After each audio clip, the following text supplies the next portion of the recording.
Welcome to episode 13 of Baseball Alberta's Lunch and Learn series. Get to know the Baseball Alberta Girls League, or how we reference it, the BAGL. Thank you to Barb Northcott for being here today. Thanks, Aaron. I'm pleased to be here. Awesome. Before we get started, I just want to let everybody know, if you've been on the Baseball Alberta website lately, Baseball Alberta's AI chatbot virtual assistant is now live. It's still learning. However, it is another tool to serve the Baseball Alberta membership. So everybody, check it out. Try to use Rocky and let us know how it works. Thank you for taking the time to learn more, and thank you for being a champion in your community for baseball. The sport volunteer is the most important person in the Canadian sport delivery system, and we are here to support you in those endeavors. Again, for our Lunch and Learn initiative, please remember to leave feedback. You'll receive a follow-up email with a Google Form survey. The time you take to provide feedback will enhance our delivery in the future. Again, Barb Northcott, thank you for being here with us today. The structure is, 15 to 20 minutes as usual of content, and then a question answer, and I'll be your moderator. Please provide your questions in the comments, and I'll get to those when we're done with the content. And again, to respect everybody's time, we are going to limit the Lunch and Learn to 30 minutes. The session is available on our YouTube channel, Spotify, and Apple Podcasts. And you know what, folks out there, I know part of the sport volunteer, you're always serving your membership and you get a ton of questions. Feel free to use the resources. They're posted on our website, and you can just, if you have questions about the Baseball Alberta Girls League, feel free to send the link to these types of resources to your membership. And to help you out answering the questions. So Barb, here we go. You ready? I'm ready. Tell us what the BAGL is and what it's all about. The BAGL is the Baseball Alberta Girls League. So it's a province-wide league that we established for girls, girls programming, girls teams playing girls teams. It's a dedicated place just for girls. It's aged 9U, 12U, and 14U. We will grow and expand as the girls age through. Already this year, I've had a request wondering if there's going to be 16U next year. So it's growing really fast. It's only been 3 years in the making. We started out with 3 communities in 2023, and in 2025 we have 8 communities. So it's really exciting to see the growth. Girls can play exclusively in the BAGL, or they can be on a BAGL team and play on a co-ed team. Baseball Alberta is very supportive in that aspect, that we are just really encouraging girls to play baseball, so making it easy for them. Well, you and your team, incredible job in 3 years. That's almost 300%, 200% growth just in communities. That's amazing. So all your efforts are certainly fruitful. Now, it's not an easy growth. You guys have been hard at it. What are those challenges that girls are facing in baseball, do you think? So there's an unconscious bias for girls. So there will be a table registration, and a few associations have softball and baseball under their umbrella. So the unconscious bias is girls will come to the table to register for baseball. The people at the table will say, "Oh, you must want softball, go that way." So they're just new, but say last summer they saw a girl playing on their brother's team, for example, and so they want to try it. But then they're shuffled to softball, so they're a little confused and sign up for softball. So there's that unconscious bias, which is a challenge.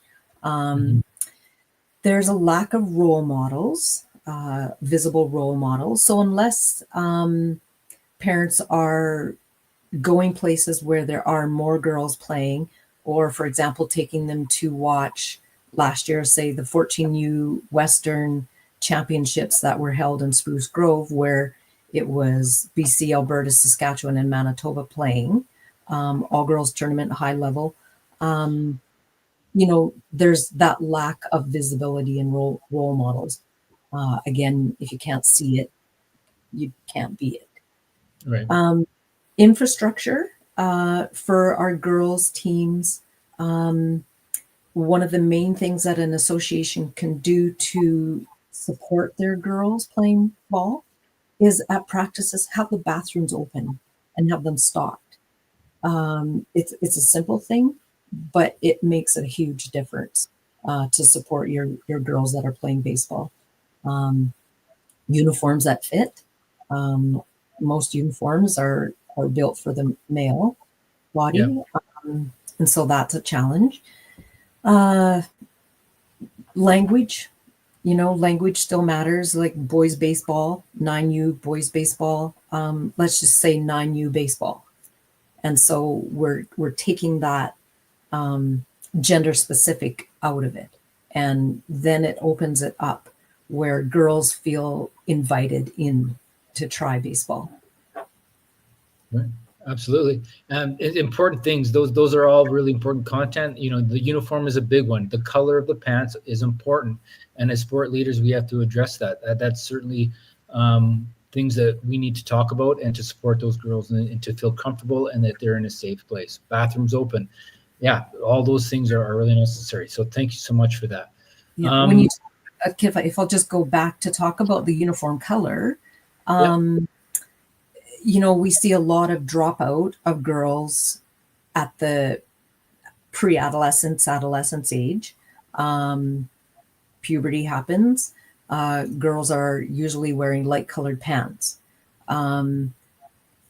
Biological reasons, they may not come back because it's at this point when they're not comfortable and they don't belong. They don't feel supported because like no one's taking into account that aspect of being a female. Absolutely. So, yeah. So an association places are on us. Right. Yeah. Right. Excellent. Yeah. Thanks for that. Let's keep going. Well, can we talk a little bit about yourself? Obviously, the leader in Alberta. The Northcott family and the impact the Northcott family's had on baseball in Rocky Mountain and Rocky Mountain House and Alberta is. Can you talk about a little bit about building up our capacity in terms of leadership and coaches, kind of in this dedicated space you speak of? Well, since you mentioned our family, Harold, of course, has been the driving force and is out front. I've always been behind the scenes. And let me tell you, Aaron, if anybody can take on, if anybody feels that they can't be a leader or start a baseball program for girls because they don't know what they're doing, they just have to look to me and see that if you have the passion and the desire and a reason, then you rise above all your insecurities and you just do it. You just say yes. So all our kids played a high performance baseball, but Heidi is the one that has inspired me. She played on Team Canada women's baseball team for 7 years, was a pitcher, and she did a TED Talk a few years ago, and in it she mentioned that she played with her boys teams during the summer, but at the end of summer she got to play on Team Alberta. She started when she was 12, I think, 12 or 13, and she worked all season long to play on her girls' teams because those were the glorious times. That's my reason why, that's my passion, to give all girls the opportunity to experience glorious times.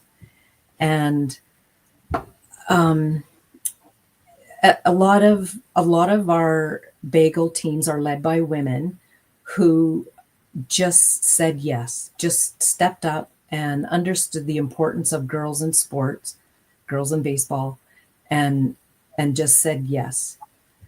So that's that's in a nutshell how to start, how to build a leader, how to build a program, understand the why, understand the importance of offering opportunities of baseball, of sports for girls, and then go with that passion and drag people along with you. I don't know, That's did great. that? I think that's amazing. I want to keep talking about local champions because it really, we always talk about the most important people in the Canadian sport delivery system is the sport volunteer and building those local champions. So let's keep talking about that. So if I'm a local champion, I've got the passion. Barb Northcott is an inspiration to me. Do I talk to me about do I need to be a certified coach to start this, or if I haven't played baseball before, can I take this on? So in the BAGL, we do request that coaches are certified, but it's very attainable. There are 5 requirements. The head coach requires safe sport, e-learning, keeping girls in sport, e-learning, coach initiation in sport, coach initiation in baseball, the fundamentals, and an emergency action plan, which is online. So it's very minimal to start. I find that most associations, most communities, like you mentioned, need a champion, a leader. And people are willing to volunteer as long as someone will step up and lead them. And there's lots of support through Baseball Alberta. I'm always available for a phone call, and with our new associations this year, I've had some really inspiring conversations with them, and just their excitement in being able to offer this programming to their communities is really infectious. And just say yes. So yes. When a community champion, sneezes, everybody catches cold. That's for sure. Yeah. So there is coaching requirements. But easily attainable. Awesome. Well said. So like if I have a community and I'm struggling to get it started, and maybe my community's small or my base is small, what if I can't find enough girls? What would you suggest? Reach out to your other communities. For one, hold a girls come try it event. Come try baseball. Reach out to female hockey teams. If you were able to, if there's a female hockey team in your community, bring them over. Introduce baseball to them. Introduce the league to them. Again, it's girls playing girls. There's a documentary called See Her, Be Her. I'm just picturing right now a girls come try it event. So you're on the field, bring in some of your baseball association coaches to run them through a skills development day or afternoon, and then finish it off with a pizza party and a viewing of the See Her, Be Her documentary. There's a Canadian female baseball player that's featured, as well as some other, there's five female players, high performance athletes that are featured in this documentary, Japan, Cuba, all over the world. And it's really a great documentary. Girls want to belong. And when you provide those opportunities to belong to a little community, they'll blossom and they'll bring more in. And so that would be, for me, that would be one of my first things to say to do. Have a girls come try it event. Amazing. That's word travels fast. Certainly when you get that opportunity. So if we're looking at from an association level, I think the biggest question that the volunteers face is why not just have girls stay in the co-ed stream and not build a dedicated space for them. What would be your response to that type of thought process or ideology? Well, they could stay in the co-ed stream, but they, as well as play on the girls team. Girls, you'll see them really blossom when they're with other girls. They'll hold back a little bit when they're playing co-ed with boys, and it's just the way it is. Boys will perform to be accepted, but girls need to belong before they perform. So, okay. You know, if there are two girls on a team of 12 with 10 boys, there's not that sense of belongingness as there would be if those 12 athletes were 12 females. Okay, so that makes sense. There will be girls that want more competition, and that's okay. Our league will grow to be that. Right now, we're more of a developmental stature, but we're growing so fast that honestly, we will have two streams before we know it. We'll have a competitive stream and a community stream, and that will satisfy those girls that want to be challenged more with a higher level of competition. Cool. So I think that leads into maybe our next question. I think we spoke a lot about that, but now let's get back to the league. So, you know, what's next for the BAGL? What you talk about expansion. What are you thinking next? What's happening with the league, or what's happening with the overall movement for the girls baseball in Alberta? Well, of course, we're expanding and in association size, and as I mentioned earlier, there's already interest to expand to include another age division. We have the Prospect Series, which will happen the first weekend in September long weekend, which has mainly just been, has always been boys. This year they're including a 12U division for girls. So that's the Western provinces are involved in that. So that's super exciting. Calgary is hosting, so Alberta is hosting the 19U National Women's Championship. That will be a very high level of competition, and I would invite anybody who has a girl who's playing in the BAGL, or if your association is interested in introducing baseball, that would be a really nice field trip to go and watch that. It's at the Weber Academy on the west side of Calgary. One of the most super exciting things for me, because we've been going to the Canada Games for a number of years now. It's a competition held every 4 years.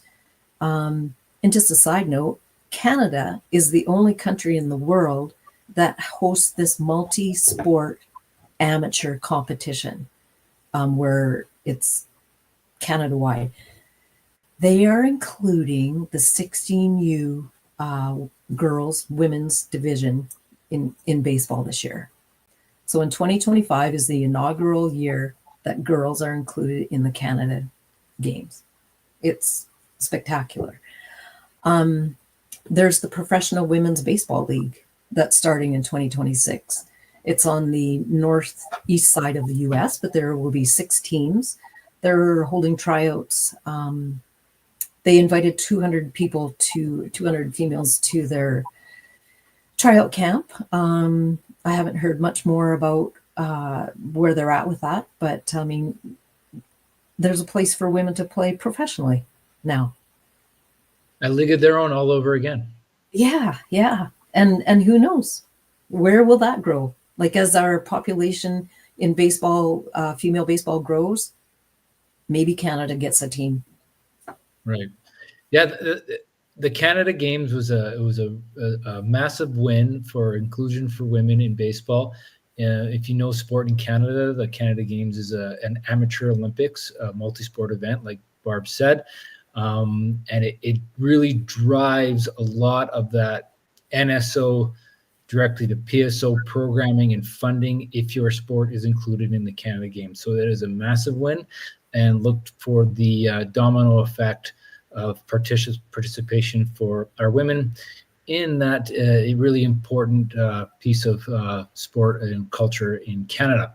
Excellent. Let's keep rocking. We're doing great. We're going to open it up to questions in a couple of minutes, but there's a couple of other questions that I had for Barb I want to get to. And this is kind of maybe this will be our last question, but if you could pull out 3 things that associations can do better in supporting women and girls in our communities, what would they be? The top 3.